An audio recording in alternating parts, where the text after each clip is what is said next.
దేవుని వాక్యంలో నుంచి యెషయా గ్రంథం 43వ అధ్యాయం. యెషయా గ్రంథం 43వ అధ్యాయం వచ్చిన భాగం 12 చదువుకుందాం. 43. ప్రకటించిన వాడను నేనే, రక్షించువాడను నేనే, దానిని గ్రహింపచేసిన వాడను నేనే. ఏ అన్య దేవతయు మీలో ఉండి ఉండలేదు.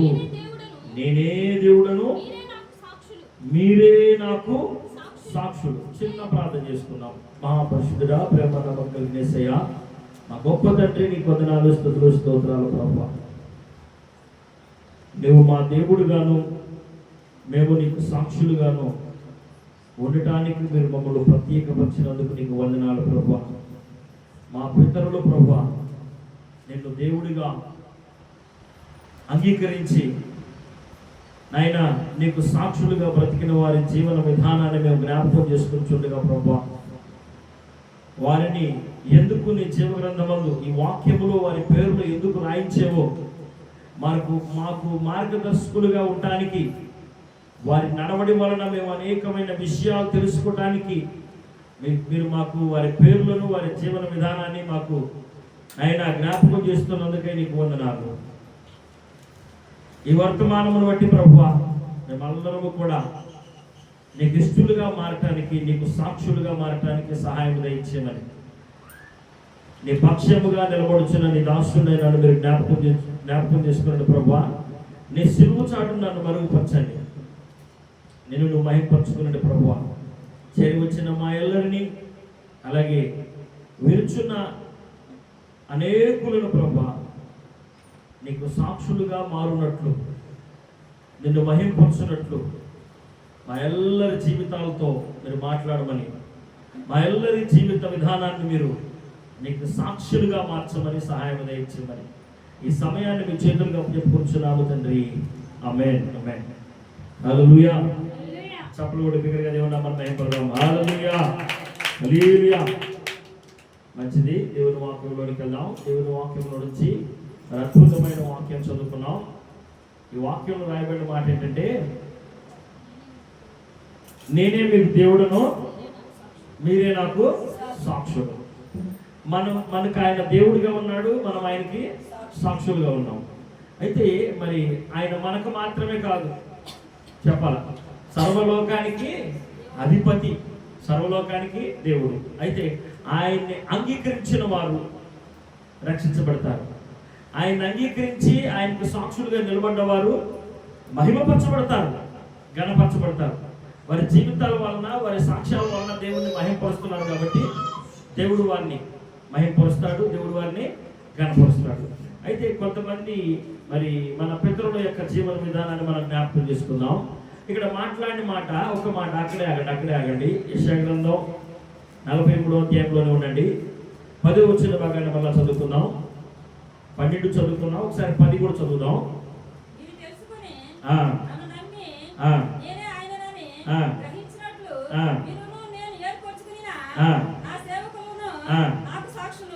ఎవరెవరంట?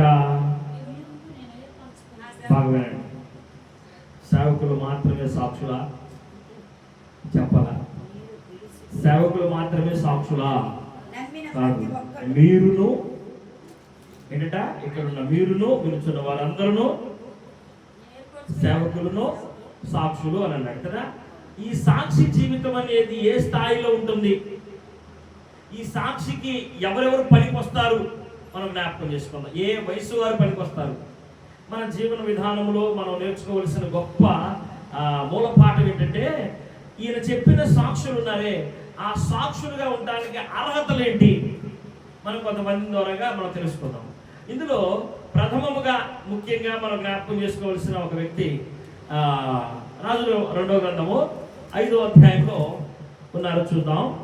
రాజుల 2వ గ్రంథము 5వ అధ్యాయం గబగబ 4 వచనాలు చదివితే అక్కడ మొదటి నుంచి ఆ సాక్షి, ఆ పెద్ద సాక్షి పేరు కనపడుతుంది.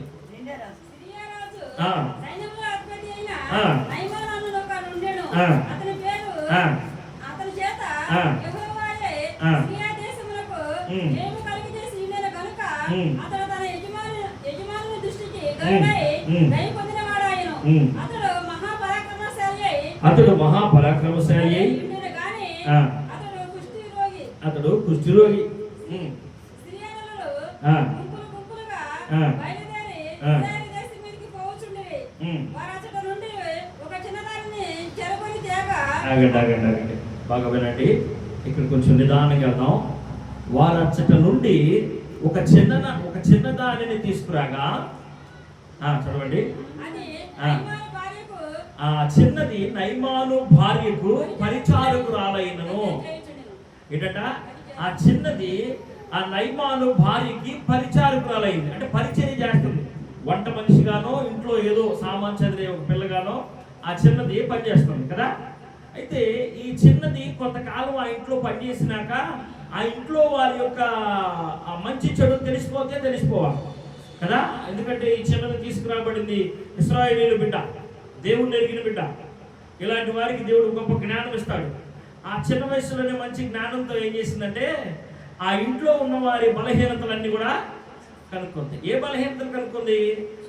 తన యజమానుడైన నైమాను అనబడుతున్న ఆ సిరియా రాజు యొక్క అధిపతి సైన్యాధ్యక్షుడికి ఏముందంట? కుష్టి రోగం ఉంది. ఈ కుష్టి రోగం ఉండటాన్ని గమనించి ఇతడు చాలా పరాక్రమశాలి, ఇతడు చాలా గొప్పవాడు, రాజుగారి చేత మంచిగా గణపరచబడుతున్నాడు, రాజ్యంలో పేరు ప్రత్యేకతలు కలిగిన వాడు. కానీ ఇతనిలో ఒక చిన్న వెలితి ఉంది. ఆ వెలితి ఏంటంటే అతనికి కుష్టి రోగం ఉంది. ఆ కుష్టి రోగం పోవాలంటే ఆ చిన్నది సాక్ష్యం చెప్తుంది. అయ్యా ఎక్కడికి వెళ్ళమంటుంది? సోమరోనికి వెళ్ళి, సోమరోన్లో ప్రవక్త యెహోవా దేవుని యొక్క సేవకుడు ఒక ప్రవక్త ఉన్నాడు. ఆ ప్రవక్త దగ్గరికి నీ వెళ్తే నీకున్న కుష్టి రోగం పోయింది. సాక్షిగా ఉండడానికి ఏ స్థాయి, ఏ వయస్సు అర్థమవుతా మీకు? నువ్వు సాక్షిగా ఉండడానికి నువ్వు ఎవరిని మాదిరిగా తీసుకోవాలి? అయ్యో పేతురు యోహాను నీళ్ళ మీద నడిచారు. పేతురు యోహానులు అంత వయసు నాకు లేదుగా కదా. మీకు అర్థమవుతుందా? చాలా మంది రక్షించబడండి రా బాబు అంటే నాది ఎంత చిన్న వయసేగా నిన్నగా పెళ్ళి అయిందంటూ ఉంటారు కదా. వారు దేవునికి వారి జీవితాన్ని సాక్షిగా సమర్పించుకోవడానికి, దేవునిగా సాక్షులుగా మారటానికి వారికి వయసు పరిమితి. నాకు చాలా అనుభవించాలా, చాలా టైం ఉంది, ఇంకా ఏదేదో చేయాలంటూ ఉంటారు కదా. కాబట్టి ఇక్కడ దేవునికి సాక్షులుగా ఉండాలి అంటే ఎంత వయసు నుంచి ఉండొచ్చు? చిన్ననాటి నుంచే ఉండొచ్చు. ఈ చిన్నది ఎంత గొప్ప సాక్ష్యాన్ని చెప్పింది తెలుసా? ఇశ్రాయేలీయుల దేశములు అంటే ఆ సోమ్రోరులో ఒక మంచి ఆ ప్రవక్త ఉన్నాడు. ఆ ప్రవక్త దగ్గరికి వెళ్తే నీ వెలితి ఏదైతే ఉందో, నీ అవమానం ఏదైతే ఉందో, నీ నింద ఏదైతే ఉందో, నీ కష్టం ఏదైతే ఉందో, నీవు దేనికి సిగ్గుకు భయపడి నీ శరీరాన్ని దాచుకుంటున్నావో, నీకున్న గొప్ప పేరుకి ఏదైతే మచ్చగా ఉందో ఆ మచ్చ పోవాలంటే ఆ ప్రవక్త దగ్గరికి వెళ్ళు, ఆ దైవజనుడి దగ్గరికి వెళ్ళు. ఆయన నీ మచ్చను తీసివేస్తాడు, నీ వెలితిని తీసివేస్తాడు, నీ బలహీనతను బాగు చేస్తాడు, నీ ఆనందానికి నీ దుఃఖానికి కారణమైన వాటన్నిటిని నుంచి దూరపరిచి నీకు సంతోషాన్ని ఇస్తాడు, నీకు సమాధానాన్ని ఇస్తాడు. ఎంత గొప్ప సువార్త కదా, ఎంత గొప్ప సువార్త. ఈనాడు ఆ చిన్న బిడ్డను జ్ఞాపకం చేసుకుంటే సర్వ సమాజము, క్రైస్తవ సర్వ సమాజం కూడా సిగ్గుతో తలంచుకోవాలా. నేను క్రైస్తవుడును, నేను క్రైస్తవురాల్ని అని చెప్పుకునే ప్రతి ఒక్కరు కూడా సిగ్గుతో తల ఉంచుకోవాలా, తల దించుకోవాలా. ఆ చిన్నది ఎక్కడున్నది? దాసీగా వెళ్ళింది. ఎలా వెళ్ళింది? దాసీగా, ఒక పని మనిషిగా కొనిపోబడింది. అలాంటి చిన్నది సాక్ష్యం ఇస్తుంది. అయ్యా నీవున్న రోగం పోవాలంటే, నీవున్న వ్యాధి బాధ, నీ నిట్టూర్పు పోవాలంటే, నీ వెలితి పోవాలంటే సోమ్రోలులో ఉన్న దైవజనుడి దగ్గరికి వెళ్ళు. ఆయన నిన్ను బాగు చేస్తాడు, ఆయన నిన్ను బాగు చేస్తాడు. మనం చదువుకున్న మూలవాక్యం ఉందే, ఆ మూలవాక్యం ఒకసారి వెళ్దాం. యెషయా గ్రంథం 43వ అధ్యాయం 12వ వాక్యాన్ని ఒకసారి జ్ఞాపకం చేసుకుందాం. ప్రకటించిన వాడను నేనే. ఏంటంట? రక్షించిన వాడను నేనే, దాన్ని గ్రహింపజేసిన వాడను కూడా నేనే. ఏంటంట? ఏ అన్య దేవతయు ఏ గొప్ప కార్యం మీ మధ్య చేయలా. నాయన చూడండి అందరూ, ఏ అన్య దేవత కూడా మీ మధ్య గొప్ప కార్యం చేయలా. మీరు ఐగుప్తులో బయలుదేరి కానానుకు రావడానికి ఎన్ని అద్భుతాలు చూశారు. ఎడారిలో ఏమీ లేని చోట, నిస్సారమైన చోట జలాలు ఎలా ప్రవహించిని అని రాయబడింది. ప్రవహించిని అంటే చేదుకున్నారని రాయబడలా, ఏదో కావాల్సిన నీళ్లు బాగా చేదుకున్నారని రాయబడలా. నీళ్లు ఎడారిలో ప్రవహించిని అంట. ఎండిపోయిన భూములన్నీ కూడా సస్యశ్యామలంగా మారినాయి అంట. వారు లక్షలాది మంది వారి అవసరతలకు సరిపడా ఇంకా ప్రవహిస్తూనే ఉన్నాయి. కాబట్టి దేవుడు ఏం చేయగలిగిన వాడు అంటే లేనివే కలిగించగలిగిన వాడు. మీకు అర్థమవుతుందా? దేవుడు యేసు ప్రభు వారు చేయగలిగింది ఏంటంటే నీ జీవితంలో లేని దాన్ని, నీ జీవితంలో సంతోషం లేదు, సమాధానం లేదు, ఆరోగ్యం లేదు, నీ జీవితం అంతా కూడా నిస్సారమైన జీవితం, సారవంతమైన జీవితం కాదు. అయితే ఏది లేదు దాన్ని నీకు ఇవ్వగలిగిన వాడు. యేసయ్యలో ఉన్నదేంటి? నీకు లేని సంతోషాన్ని, నీకు లేని రక్షణను ఇవ్వగలిగిన వాడే. చెప్పండి హల్లెలూయా, హల్లెలూయా. కుష్ఠరోగానికి మందు లేదు. విన్నారా మీరు? ఆనాటి కాలంలో కుష్ఠరోగులకు మందు లేదు. ఆనాటి కాలంలో కుష్ఠరోగులకు హాస్పిటల్ ఏమి లేవు. ఏమున్నాయి అంటే పాలెం వెలుపులాలు బతకటమే. చెప్పండి ఏంటంటే పాలెము వెలుపుల ఉండవలసిన వారు కుష్ఠరోగులు అనే వారు పాలెము వెలుపుల ఉండవలసిన వారు. అలాంటి పాలెము వెలుపుల ఉండవలసిన అవమానకరమైన స్థితిని ఏం చేశాడంట? దేవుడు తీసివేశాడు. ఏ విధంగా మారిపోయిందంటే పసిపిల్ల దేహంగా మారిపోయింది. ఈనాడు ఒక కుష్ఠరోగాన్ని దేవుడు మాన్పగలడు. యేసు ప్రభువు 40వ తారీఖు వచ్చి కుష్ఠరోగిని బాగు చేయడం కాదు, తన దైవజనుడి నోట నుంచి కూడా ఆ కార్యం చేయగలడు. ఎలాగో నమ్మితే ఆ కార్యం చేయగలడు. చెప్పండి ఏంటంటే నమ్మితే కార్యం చేయగలడు. అవిశ్వాసంతో కార్యం జరగదు. చూడండి, నయమాను అక్కడికి వెళ్ళి కనపడ్డాడు. ఆ దైవజనుడికి తన బాధను వ్యక్తపరచుకోవడానికి కొరకు తన పని మనిషితో పంపించాడు. దైవజనుడు బయటికి రాలేదు. వెళ్తూ యుద్ధాలను 7 మార్లు మునిగి వెళ్ళిపోమని చెప్పాడు. ఈ నయమాను కోపం వచ్చేసింది. ఏమొచ్చింది? చిన్నదాన్ని చెప్పినందుకు నేను వచ్చా, ఆశతో వచ్చా, నేను వచ్చానని తెలిసి కూడా నా దగ్గరికి రాలేదు. నా గాయాలు కలిగిన చోట, లేకపోతే నాకు బాధ కలిగిన చోట ఏదో బూడిద పోస్తాడో, నూనె పోస్తాడో, ఏదో పూసి తన చేతి నుంచి నన్ను బాగు చేస్తాడనుకుంటే నా ముఖం కూడా చూడకోకుండా 7 మార్లు ఆ నదిలో పడకమన్నాడు. అంతకంటే మంచి నీరు మా దేశంలో లేదా? ఏంటట? అంతకంటే మంచి నీరు మా దేశంలో లేదా? సాక్ష్యం అంటే ఏంటంటే లేనిది ఏదైతే ఉందో దాన్ని కలిగించేవాడు పలానా ఆడు చెప్పడమే సాక్ష్యం. ఆ చిన్నదే కాదు సాక్ష్యం చెప్పింది, నయమాన్ దాసుడు కూడా సాక్ష్యం చెప్పాడు. చెప్పడం హల్లెలూయా, హల్లెలూయా. మోహం చిన్నపుచ్చుకొని వెళ్ళిపోతున్న నయమాన్తో తన దాసుడు మాట్లాడుతున్నాడు. అయ్యా, నువ్వు తీసుకొచ్చిన ఎండి బంగారములు, రత్నవాసులు ఏదైతే ఉందో విలువల వస్త్రాలు అవి చాలవు, మరి ఇంకా తెమ్మంటే తెస్తావా? తెస్తానుగా. నేను తీసుకొచ్చిన కానుకలు ఏదైతే ఉందో అవి చాలకపోతే ఇంకెన్నైనా తెస్తా. నా రాజు నా కోసం ఏదైనా ఇస్తాడు. అయితే అవన్నీ ఆయన అడగలేదుగా. 7 మార్లు ఆ నీళ్ళలో మునగమన్నాడు కదా. నీకు తెచ్చినవి కూడా ఏమి తీసుకోలేదు కదా. ఖర్చు లేని పనేగా. అర్థమయ్యే భాషలో చెప్పాడు. హల్లెలూయా, అర్థమయ్యే భాషలో చెప్పాడు. ఎప్పుడైతే ఆ మాట చెప్పాడు, సరే అప్పుడు కొంచెం ఆ గర్వం ఏదైతే ఉందో ఆ నెత్తికెక్కింది. ఆ నెత్తికెక్కిన గర్వం దిగిపోయింది. వెళ్ళి 7 మార్లు మునుగుదామని మునిగాడు. 7వ మారి మునిగి లేచేటప్పుడు ఏమైంది? తన దేహం పసిపిల్ల దేహం అయింది. ఇలాంటి సంతోషం నీ జీవితంలో కావాలంటే దేవుడికి బిగ్గరగా స్తోత్రాలు చెల్లిద్దాం. హల్లెలూయా, హల్లెలూయా, హల్లెలూయా. మన జీవితాలను మార్చగలిగిన వాడు యేసయ్య. ఆశ కలిగిన ప్రాణాన్ని తృప్తిపరచగలిగిన వాడు యేసయ్య. అయితే నీ జీవితంలో నువ్వు దేవునికి సాక్షిగా ఉండాలని దేవుడు నిన్ను పిలుస్తున్నాడు. నేను సేవకురాలు కాదయ్యా, సేవకుడిని కాదయ్యా, నేను సాక్షిని ఏంటయ్యా? ఆ చిన్నపిల్ల సేవకురాలా? చిన్నపిల్ల సేవకురాలు కాదు. సేవకుడు ఉన్నాడు, సేవకుడి దగ్గరికి వెళ్ళని కార్యం జరుగుతుందని చెప్పింది. ఆ మాట మనం చెప్పాలంటే చాలా మంది సిగ్గుపడతా ఉంటారు. ఎందుకంటే నీకు విశ్వాసం లేదు కదా, వాళ్ళకి విశ్వాసాన్ని ఏం బోధిస్తా? చెప్పాలా? అదే సమస్య. మనకు విశ్వాసం ఉంటేనే ఎదుటి వారికి విశ్వాసాన్ని గురించి చెప్పగలం. ఎందుకంటే దాని అనుభూతిని అనుభవించి ఇది ఈ విధంగా ఉందని, ఈ విధంగా మధురంగా ఉందని, ఆ యొక్క రుచిని, ఆ శ్రేష్టతను, అందులో ఉన్న విటమిన్స్ మనం వారికి పరిచయం చేస్తాం. మనమే తినలేదు కదా, మనమే రుచి కలిగి ఆ రుచిని అనుభవించలేదు కదా, ఏమి చెప్పలేం. చిన్న పిల్ల దేవునికి సాక్షిగా నిలిచిపోయింది. భయపడకుండా మా దేశం ఆత్మల సోమ్రోన్లో ఉన్న దైవజనుల దగ్గరికి వెళ్ళి నీ బాధ పోయిందని చెప్పింది. నీవు ఎవరికి దేవుణ్ణి పరిచయం చేస్తున్నావు?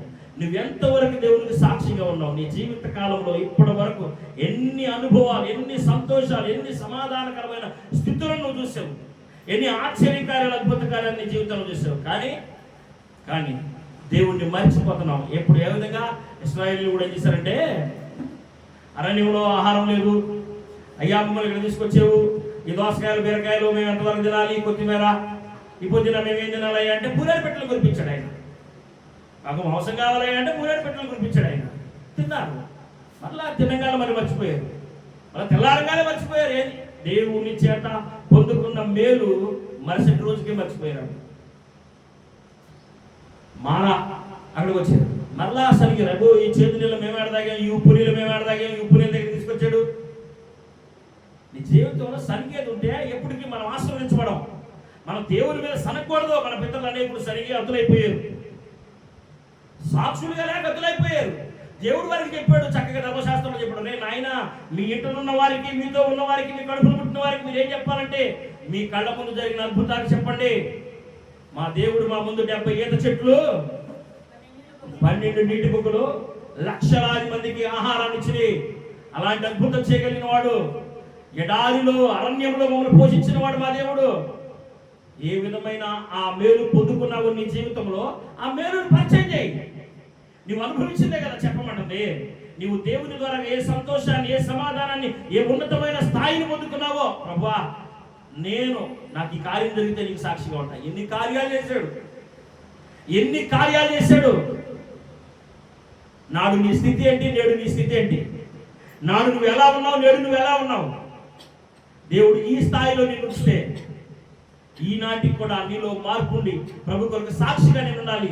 ప్రభుకు సాక్షిగా, ప్రభు కొరకు నేను ప్రయాసపడాలి, సంఘం కొరకు ప్రయాసపడాలి అనే ఆలోచన లేకోకుండా ఒక మత్తులో, ఒక మాయలో మనం ఉండిపోతే మన జీవితానికి అర్థం ఉండదని ఈ మధ్యాహ్న సమయంలో ప్రభువారు ఒక చిన్న దానిని, ఒక చిన్న బిడ్డని జ్ఞాపకం చేస్తున్నాడు. నయమాను దాసుడు కూడా సాక్షి. ఇప్పుడు నాయన ఇక్కడ దాకొచ్చావు కదా, ఎండి బంగారములు విలుగల వస్తువులను తీసుకొచ్చావు కదా, అది ఏమి ఆయన అడగలేదు కదయ్యా. ఆయన వెళ్ళి నీళ్ళలోనే మునగమంటుంది, మునిగి రారాదు. అలా నువ్వు చెప్పగలుగుతున్నావా? నీ కుటుంబానికి చెప్పగలుగుతున్నావా? నీ బంధువులకు చెప్పగలుగుతున్నావా? నీ రక్త సంబంధికులకు చెప్పగలుగుతున్నావా? ఏదైనా నీ కుటుంబానికి మేలు జరుగుతుంది అనుకుంటే, ఇదిగో పలానా కొనుక్కో మేలు జరిగింది లేదంట. చాలా మంది ఇప్పుడున్న పరిస్థితులు ఏం చేస్తారంటే, అమెరికాలో ఉన్న తమ బంధువులకు ఫోన్ చేసి, మా ఏరియాలో స్థలాలు పొలాలు రేట్లు పెరుగుతున్నాయి, మా ఏరియాలో భూములు కొనండి, పెట్టుబడి పెట్టండి, రేపు తొందరగా పెరుగుతుంది, రాజధాని ఇక్కడ చేసారు అని చెప్తున్నారా? చాలా మంది చెప్తున్నారు. పలానా కొట్లో చీరలో 500 రూపాయల చీర 300కి ఇస్తున్నాడు చెప్తున్నారు. 1000 రూపాయల డ్రెస్ 200కి వస్తుంది చెప్తున్నారు. బంగారం తక్కువకి వస్తుంది చెప్తున్నారు. ఈ విధంగా నీకు కావాల్సిన పలానా కొట్లో కూరగాయలు తక్కువ, కూల్ డ్రింక్ తక్కువ, చిన్న చిన్న స్వల్పమైనవి ఏదో అక్కడికి వెళ్ళి తీసుకురా, ఇక్కడికి వెళ్ళి తీసుకురా. ఇన్ని తెలిసింది నీకు.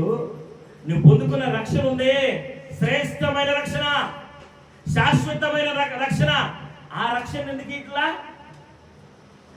నువ్వు పొందుకున్న మేలు ఉందే, నువ్వు చూసిన అద్భుత ఆశ్చర్యకార్యాలు, నువ్వు కాకపోతే నీ పక్కన వాళ్ళు, నువ్వు కాకపోతే నీ పక్కన వాళ్ళు, నీ బంధువులు, నీ స్నేహితులు, నీ సంఘం, లేకపోతే నీ క్రైస్తవ సమాజం, ఏదైతే నువ్వు చూసావో ఆ చూసిన దాన్ని అవసరమైన వాళ్ళకి ఎందుకు పరిచయం చేయలేకపోతున్నా? ఆకలి కలిగిన వాళ్ళకి ఎందుకు పరిచయం చేయలేకపోతున్నా? ఆపదలో ఉన్న వారికి ఎందుకు పరిచయం చేయలేకపోతున్నా? నీ నోరు దేవుని కొరకు పని చేయట్లా, కానీ ఆ చిన్నది పని చేసింది. నేను దేవునికి సాక్షిగా ఉన్నానని ఈరోజు నీతో మాట్లాడుతుంది. నేను కాదు సిరియా దేశంలో ఉన్న నయమాను ఇంట్లో ఉన్న పని మనిషి ఒక చిన్నది నీతో మాట్లాడుతుంది.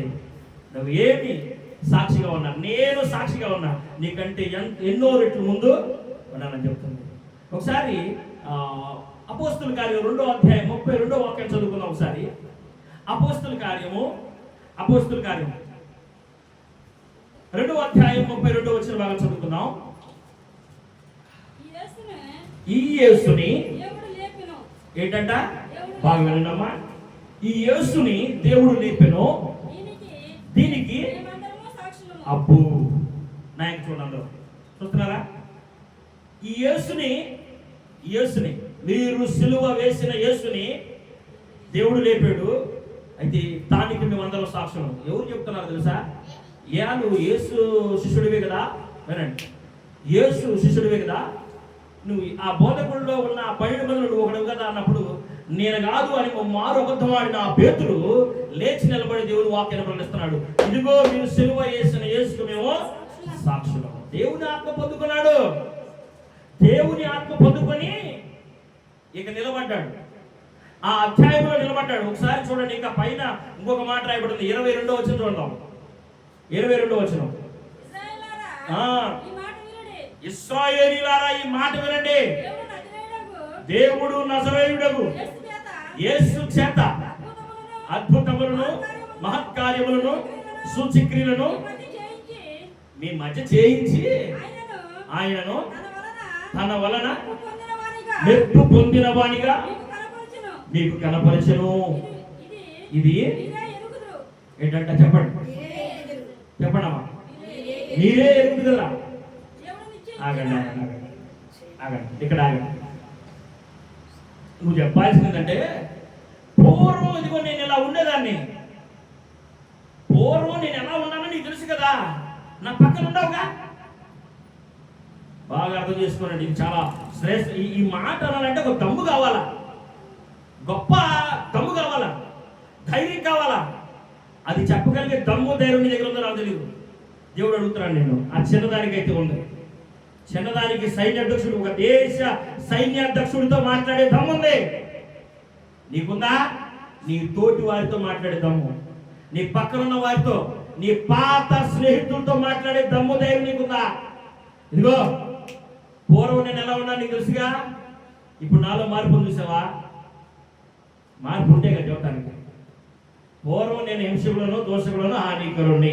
నేను తాగాను, సంఘానికి వ్యతిరేకంగా జీవించా. ఇప్పుడు నేనేంటి? నా స్నేహితుడితో చెప్తున్నా నేను. నువ్వు చెప్పగలవా? సిరియా దేశంలో ఉన్న రాజు సైన్యాధ్యక్షుడితో ఒక చిన్నది చెప్పింది. పూర్వం ఇదిగో మా దేశంలో అద్భుతాలు జరిగినాయి, మహత్కార్యాలు జరిగినాయి, ఎండిన ఎముకలు కూడా జీవాన్ని పోసుకున్నాయి. అయితే నీతో మాట్లాడుతున్నాడు దేవుడు. నువ్వు వెళ్ళు, కార్యం జరుగుతాయి.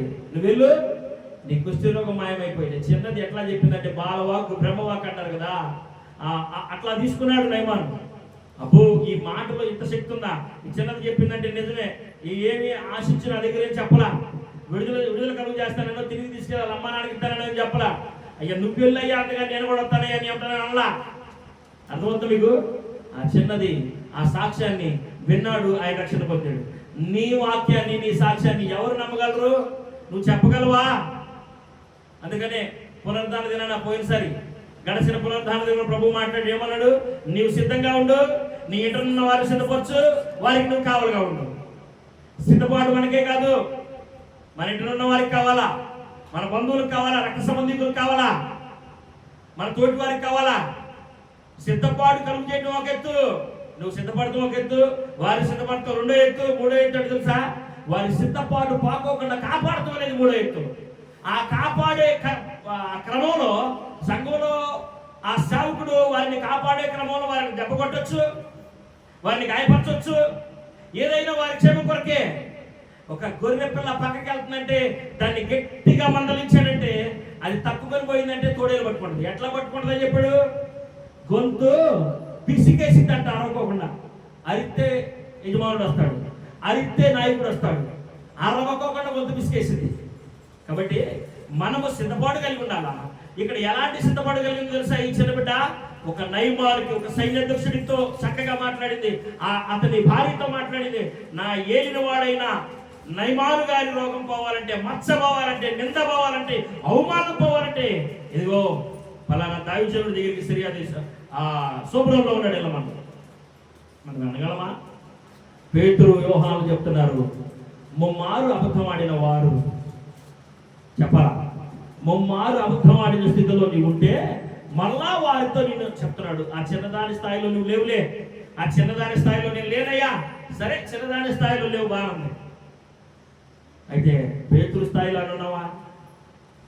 పేతురు స్థాయిలో ముమ్మారు యేసు ఎవరో తెలియదన్న ఆ పేతురే మీరు సిలువ వేసిన యేసుకు నేను సాక్షినే చెప్పాడా లేదా? అక్కడ ఈ మధ్య ఆయన ఎన్ని గొప్ప కార్యాలు, ఎన్ని అద్భుత కార్యాలు చేశాడు మీకు తెలీదా?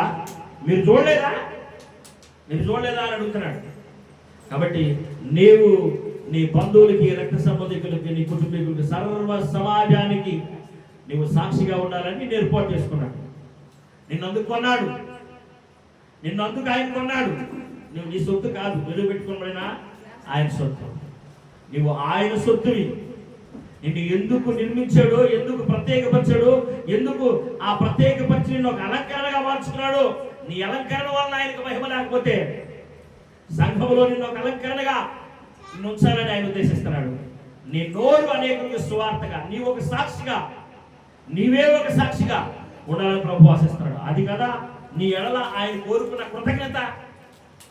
అర్థమవుతుందా? దేవుడు ఒక వ్యక్తిని, నేను ఒక చిన్న మాట చెప్తానండి, ఒక చిన్న ఉపమానం, కొంచెం అందరూ నాయన చూడండి, చిన్న ఉపమానం చెప్తా చూడండి. ఒక స్కూల్లో ఒక ఎగ్జిబిషన్ జరిగింది. ఆ ఎగ్జిబిషన్ వచ్చా ఇంకేమంటారు దాన్ని, గారడి విద్యలు లాగా చేస్తారు కదా, పౌరాన్ని చేస్తాం. మ్యాజిక్ షో జరిగింది. ఏంటంటే మ్యాజిక్ షో జరిగింది. ఈ మ్యాజిక్ షో అంతా అయిపోయినాక మ్యాజిక్ షోలో ఒక ప్రశ్న వచ్చింది. ఏంటంటే ఒక ప్లేట్ నీళ్ళు తీసుకురామన్నాడు. తీసుకొచ్చాడు.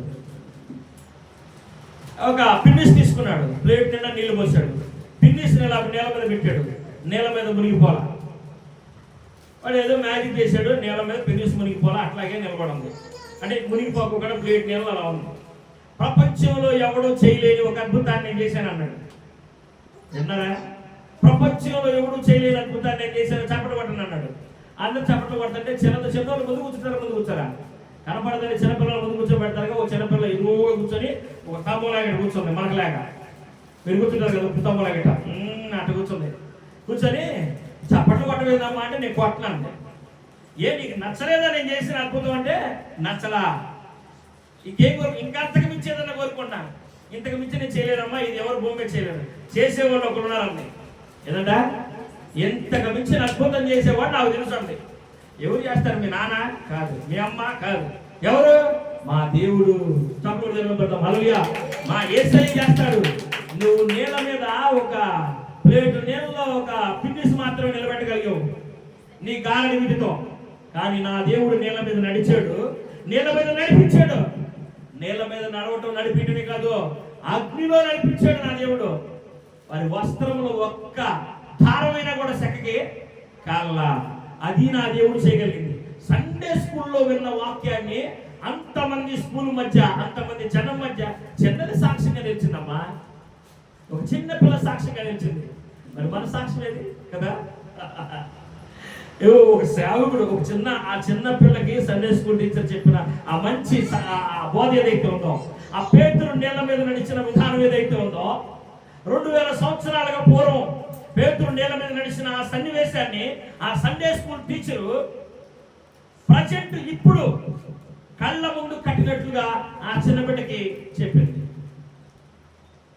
కళ్ళ ముందు కట్టినట్టుగా ఆ చిన్న బిడ్డలకి చెప్పింది సండే స్కూల్ టీచర్. ఈ చిన్నపిల్ల ఏం చేసింది తెలుసా? అంతకు మించి 2000 సంవత్సరాలకు పూర్వం యేసయ్య పేతురు నడిపించాడే, పేతురు నడిచింది, యేసయ్య నడిచింది. అది అతని కంటే, మ్యాజిక్ షో చేసిన అతని కంటే కూడా ఇంకా గొప్పగా ఒక స్టేజీ మీద తనకిచ్చిన పాత్రను పోషించే విషయంలో అబ్బా బహుగా పోషించిందని డబ్బులు గుచ్చుతారు చూశారు. అంతకు మించి ఏమిచ్చినా కానీ ఆమె పోషించిన విధానానికి ఎవరు కూడా ఇక అంతకు మించిన గొప్ప చప్పట్లు కానీ లేకపోతే ఘనత కానీ లేదు.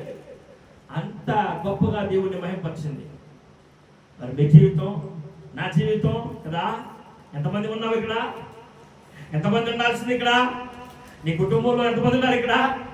నీ స్నేహితులు ఎంతమంది ఉన్నారు?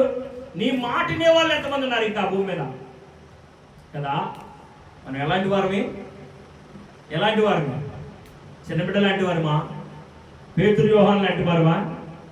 తప్ప సండే స్కూల్ చిన్న బిడ్డ కూడా చక్కని సువార్త ప్రకటించింది, దేవునికి సాక్షిగా మిగిలింది. నీ జీవితంలో నీ నోరు ఎంతమందిని గాయపరచుంటుంది, ఎంతమందిని అవమానం చేసి ఉంటుంది, ఎంతమందిని హేళన చేసి ఉంటుంది, ఎంతమంది ముందు నడుస్తుంటే వెనకమాల ఎన్నిసార్లు వారిని నిందించి శపించుంటా, ఎంత మూటని నీవు మోయలేని మూటని రాసుకుంటున్నావే. దేవుని కోసం ఏమైనా పనిచేసావా? దేవుని కోసం ఏమైనా పనిచేసావా? దేవుడు నీకు ఇచ్చిన ఆ గొప్ప రక్షణకి విలువగా ఏదైనా చిన్న కృతజ్ఞతగా అంత మేలు పొందుకున్నా. నీ కోసం తన ప్రాణమే పెట్టాడు కదా, నీ కోసం తన ప్రాణాన్ని పెట్టాడు కదా. ఆ ప్రాణాన్ని పెట్టిన యేసయ్య కోసం ఏమన్నా చిన్న పని చేసావా? చిన్న పని. నేను 4 రోజులు ఉపవాసం ఉన్నా. ఎవరి కోసం ఉన్నా చెప్పాలా? 40 రోజులు ఉపవాసం ఉన్నా. ఎవరి కోసం ఉన్నా? నీకేదో కావాలని ఉంటున్నావు కదా. నా పిల్లలు, నేను, నా కుటుంబం బాగుండాలని ఉంటున్నావు. కానీ దేవుని కోసం ఏమన్నా? దేవుని పరిచయం కోసం ఏం చేస్తున్నా? సంఘం కోసం ఏం చేస్తున్నా? ఆయన సువార్తను ప్రకటించడం కోసం ఏం చేస్తున్నా కదా. 40 రోజులు దీక్షలో ఉన్నానయ్యా. ఆ దీక్ష ఎందుకంటే ఈ కార్యం జరగాలని. స్వార్థం కదా. ఎంత పెద్ద స్వార్థం! ఈ భౌతికమైన జీవన విధానంలో నీకు అవసరమైన వాటి కొరకు 40 రోజులు ఉపవాసం ఉంటున్నావు. దాన్ని తీసుకెళ్లి యేసుప్రభు వారి మీద వేస్తున్నావు. గొప్ప మీటింగ్లు ఖర్చు పెట్టుకొని వెళ్తున్నానయ్యా. ఎవరి కోసం వెళ్తున్నావు? నన్ను పిలుస్తాడేమో అని వెళ్తున్నావు. నీ అక్కడ ఏమైనా తీరిద్దేమో అని వెళ్తున్నావు.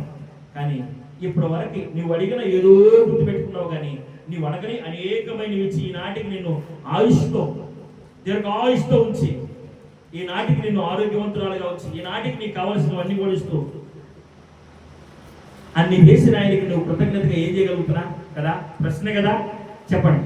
ఇది మీకే కాదు, నిలుచున్న అందరికీ. ఎంతమంది ఉంటున్నారు? 2000 మందికి పైగా ఉన్నారు. ఇంచుమించు 3000 మంది దాకా అన్నారు.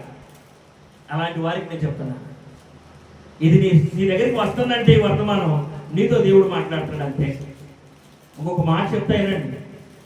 వెళ్ళమన్నా చోటకి వెళ్ళి చెప్పమన్నది చెప్పకపోతే మీకు కలిగే పరిస్థితులు ఎలా ఉంటాయి అంటే, నినివే పట్టణంలో 4 సాక్షిగా ఉంటాయా అని ఒక సాక్షిని పంపాడు.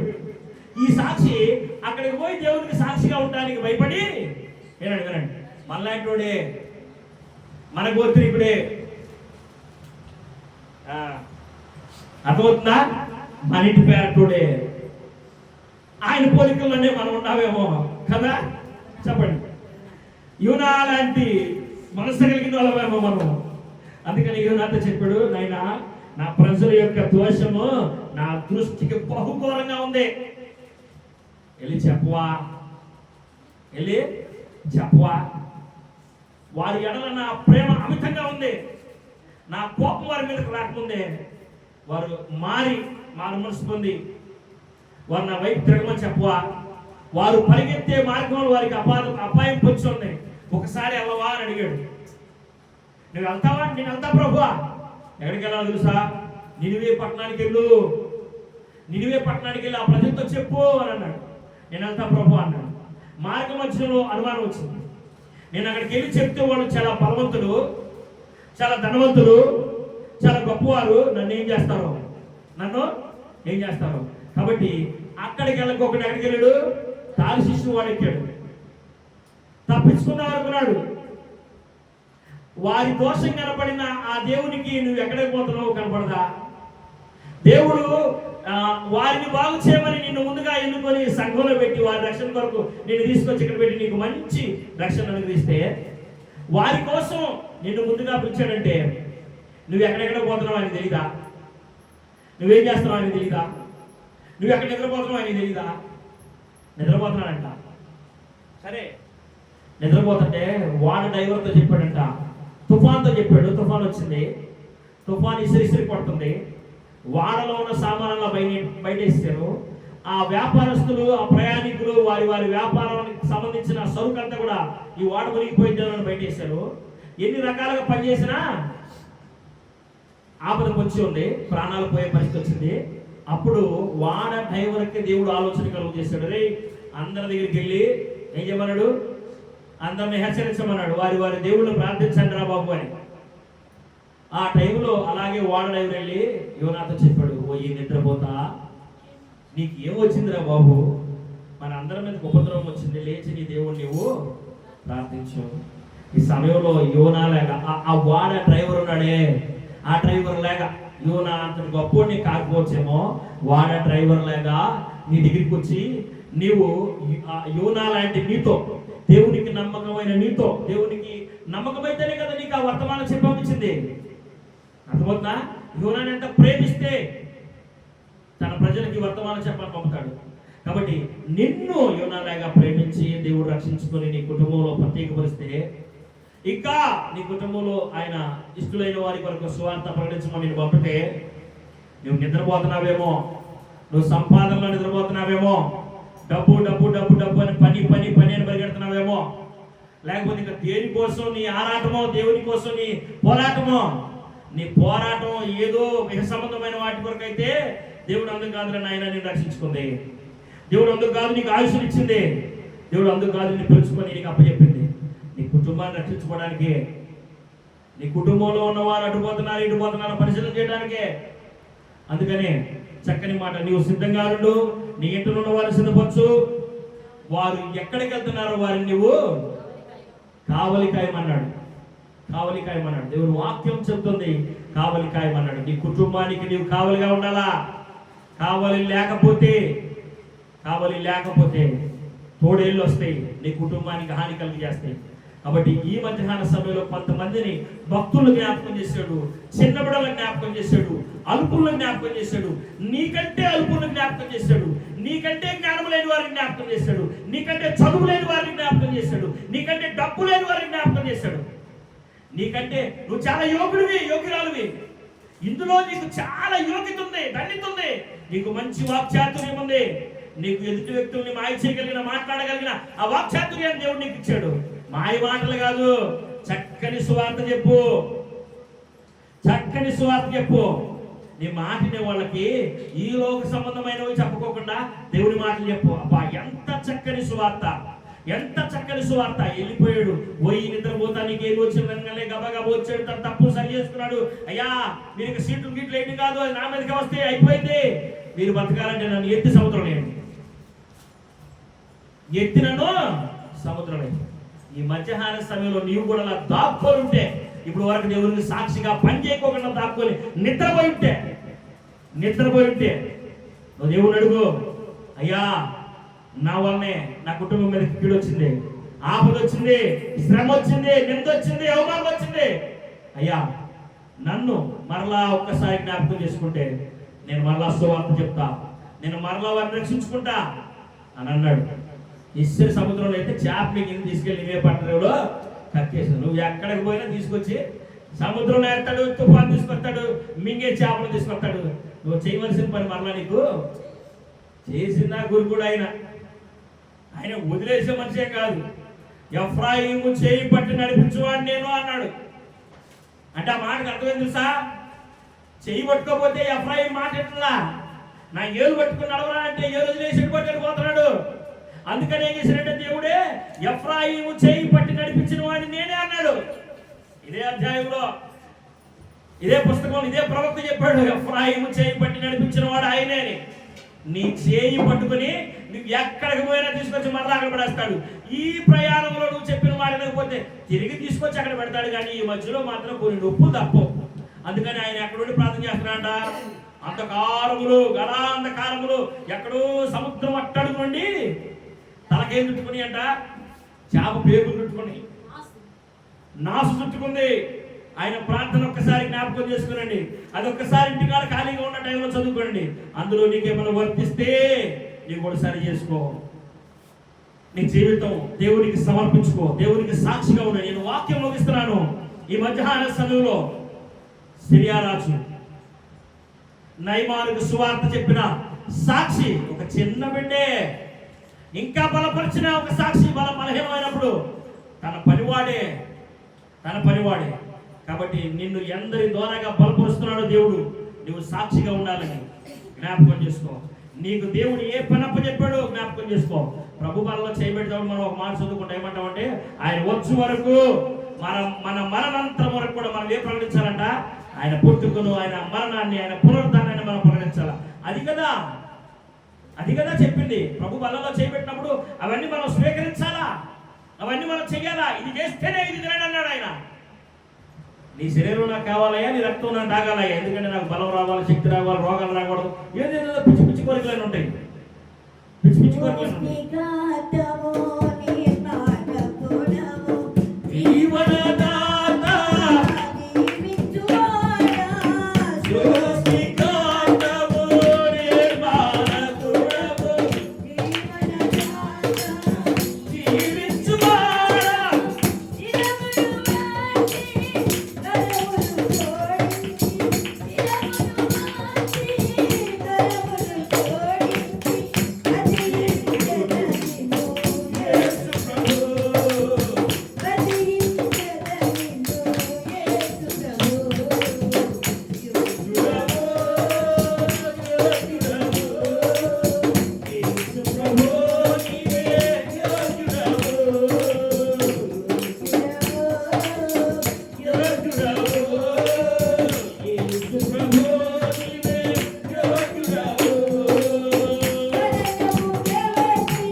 ఏం చెప్పాడు ఇశ్రాయేలుతో? ఏం చెప్పాడు? మీ ముందు జరిగిన సన్నివేశాలు ఏదైతే ఉందో వాటిని మీ ఇంట్లో ఉన్న వారికి, మీ కడుపును పుట్టిన వారికి ప్రకటించండి. ఇశ్రాయేలుతో చెప్పాడు. ఈరోజు నీతో చెప్తున్నాడు.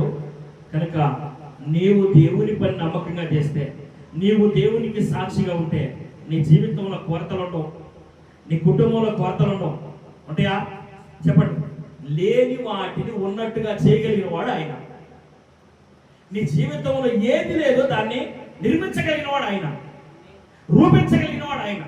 నీకు ఏది లేదని దిగులు పడుతున్నావో, నీకు ఏది లేదని అవమానపడుతున్నావో, నీకు ఏది లేదని నీ ముఖాన్ని చిన్నపుచ్చుకుంటున్నావో దాన్ని ఘనముగా ఇయ్యగలిగిన వాడు నా యేసయ్య. హల్లెలూయా. ఘనముగా ఘనముగా. ఎందరి జీవితాల్లో వారి అవసరతలు ఆలస్యమైనయో దేవుని నమ్ముకున్న వారికి ఆ అవసరతలు ఏ విధంగా తీరిని అంటే ఘనంగా తీరిని అంట, ఘనముగా తీరిని. అబ్రహాముకు పిల్లలు ఇటో లేట్ అయింది. ఎలాంటి కొడుకునిచ్చాడు? ఈ భూమి మీద అలాంటి విధేయత కలిగిన వాడు మరొకడు లేడు. గొప్పగా ఘనముగా జకర్యా ఎలిజబెత్తులు దేవుడు సేవ చేస్తుంటే వారికి పిల్లలు లేరు. ప్రభువు కాలం మనకి అలా ఈదలుచుకోలేదేమోలే, ఇప్పటికి ఈ కాలానికి ఇగో సరే దేవుడికి స్తోత్రం అనుకుని తన పని తాను చేసుకుంటూ నమ్మకంగా ఉన్నారు. నీ వంతు వచ్చిందయ్యా జకర్యా. నేను రానయ్యా, నాకు పిల్లలు లేరు, ఇంక నేను వచ్చి అడిగి ఏం చెప్పాలా? వినండి, వినపడుతుంది మీకు? తెలుసా మీకు జకర్యా ఎలిజబెత్తులు? జకర్యా ఎలిజబెత్తులు వారి జీవితాల్లో పిల్లలు లేరు. పిల్లలు లేకపోతే ఆ టైంలో జకర్యా వంతు వచ్చింది యాజకత్వం చేయడానికి. అయ్యా జకర్యా, యాజకత్వం రేపు నువ్వే చేయాలి కదా, వచ్చే వారం ఆ యాజకత్వం నువ్వే, ఆ బలు నువ్వే అర్పించాలా, అతి పరిశుద్ధ స్థలంలోనికి నువ్వే వెళ్ళాలా. ఏం వెళ్తానులే ప్రభువా, ఏం చేశాడని వెళ్తాను? ఎంతకాలం చేసి చేసి యాజకత్వం చేసి చేసి ఏమిచ్చాడు నీకు?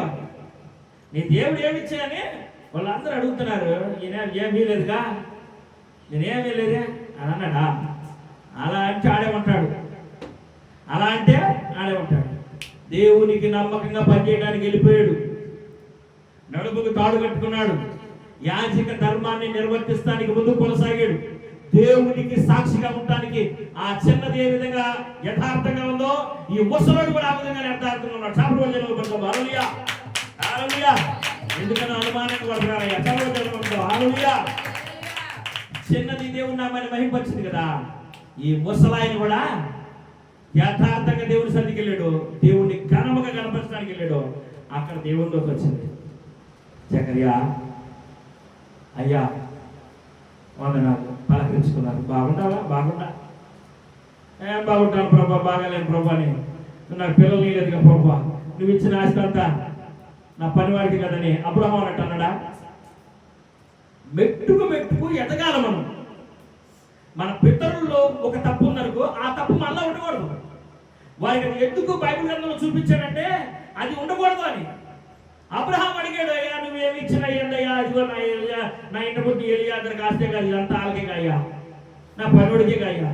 ఇచ్చోడా, ఇన్నిచ్చిన దేవుడు, ఇన్నిచ్చి నేను అనుభవిస్తానికి ఒక నీనా, ఇన్నిచ్చి నేను అనుభవిస్తానికి ఒక నీనా, నీకు సర్వసంపదలు ఇచ్చిన వాడిని, నీకు కావలసిన అన్ని సమకూర్చిన వాడిని, వాటిని అనుభవిస్తానికి, నీ పేరు నిలబెడతానికి, నీ వంశాన్ని నిలబెడతానికి ఒక నీనా, అది నాకు అసాధ్యమా అని అబ్రహామును బలపరిచిన దేవుడు జకరియా దగ్గరికి వచ్చినప్పటికి జకరియాని అడిగాడు, జకరియా బాగున్నావా? బాగున్నా ప్రభువా.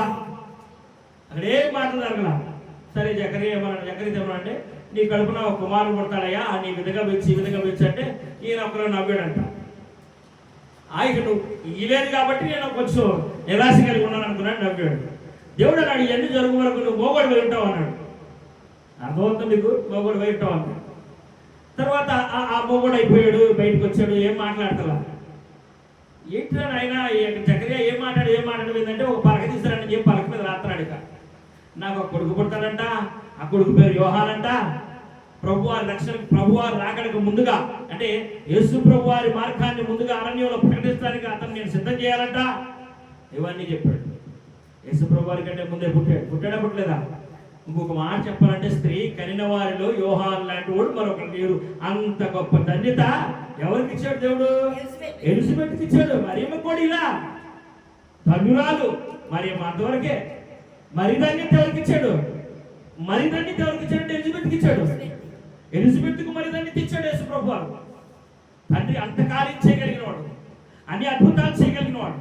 నువ్వు నమ్మకంగా ఉంటేనే ఆ రోజు, ఏ రోజు నిన్ను దర్శించాలని ప్రభు ఆశ పెట్టుకొని ఏ రోజు అయితే ఆయన నిర్ణయించుకున్నాడు, ఆ రోజు వరకు ఆ నిర్ణయ కాలం సమీపించే వరకు నువ్వు ఎలా ఉండాలా? ఎక్కడ కూడా సన్నగిల్లకోకుండా ఆ ప్రయాణంలో నువ్వు ముందు కొనసాగుతూనే ఉండాలి. అలసిపోయే ప్రయాణం చేయకూడదు. నేను నడిపించేవాడు ఆయన. అలసిపోయే పరిస్థితులు వచ్చినాయి అనుకో, అవమానకరమైన పరిస్థితులు ఎదురైనాయి అనుకో, అయ్యో ఈ అవమానకరమైన పరిస్థితుల వల్ల నేను నిన్ను వదిలిపెడతానేమో ప్రభువా, అయ్యా ఎఫ్రాయిము చేయబట్టుకున్నట్టుగా నువ్వు నా చేయబట్టుకో. నా ఊళ్ళల్లా, నా ఇంటి ఊళ్ళల్లా, నా బంధువులల్లా, నా రక్త సంబంధికులన్నా నా అవమానం చేస్తారయ్యా, నా స్నేహితులయ్యా, నా కొలీగ్స్ అయ్యా, నాకు పిల్లలు లేదని, నాకు డబ్బు లేదని, నాకు ఉద్యోగం లేదని, అయ్యా నా పిల్లల పెళ్లిళ్ళు కాలేదని, అయ్యా ఏ విషయాల్లో నిన్ను నీ స్నేహితులు బంధుమిత్రులు అవమానపరుస్తున్నారో ఆ విషయాల వలన, ఆ అవమానాలకు తారలేక దేవుడిని విడిచిపెట్టే పరిస్థితుల్లోనికి నువ్వు దిగజారిపోకూడదనే వృద్ధాప్యమందు వరకు జకరియా ఎలిజబెతులకు మనకు మార్గదర్శకులుగా ఉండటానికి అప్పుడు ఇచ్చాడు. వారు చేయించున్నది ఏంటి? యాజకత్వం. దేవుడు చేసిన మేలుని, పూర్వకాలంలో ఆయన చేసిన అద్భుతాలను ప్రకటించేది. ధైర్యంగా ప్రకటించారు. నిన్ను ఆ విధంగా సాక్షిగా ఉండడానికి మధ్యాహ్న సమయంలో ప్రభువారు వృద్ధాప్యంలో ఉన్న జకరియా ఎలిజబెతుని జ్ఞాపకం చేసుకున్నాడు. బాల్య దశలో ఉన్న ఒక చిన్నదాన్ని జ్ఞాపకం చేసుకున్నాడు. సిరియా సైన్యాధ్యక్షుడికి స్వస్థతను కలిగించిన ఆ చిన్నదాని సాక్ష్యం. నీ సాక్ష్యం ఎవరికి? నీ కుటుంబానికి కానీ, నీ బంధువులకు కానీ, రక్త సంబంధికి కానీ ఉపయోగపడుతుందా? కొంచెమన్నా ఉపయోగపడుతుందా? ప్రశ్న మీకే. దేవుడి వాక్యం దీవించి ఆశీర్వదించి మన వినికిడిలో,